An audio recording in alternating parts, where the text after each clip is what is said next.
আমরা মনে করবো যে কাস্টমসে যারা রয়েছেন ঘুষ খেয়ে কখনোই রাষ্ট্র সংস্কার করা যায় না। আপনারা রাষ্ট্র সংস্কারের সহযোগী হন।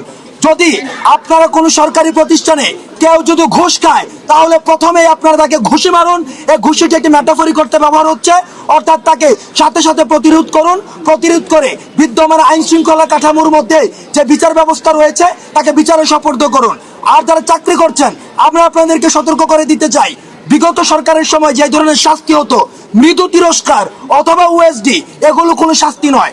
আমরা নিশ্চিত করব এই অন্তর্বর্তীকালীন সরকার দৃষ্টান্তমূলক শাস্তি নিশ্চিত করবে, পদচ্যুত করা হবে। প্রয়োজনে বিদ্যমান যে আইনি কাঠামো রয়েছে এই আইনি কাঠামোর মধ্যে দৃষ্টান্তমূলক শাস্তির ব্যবস্থা করবে।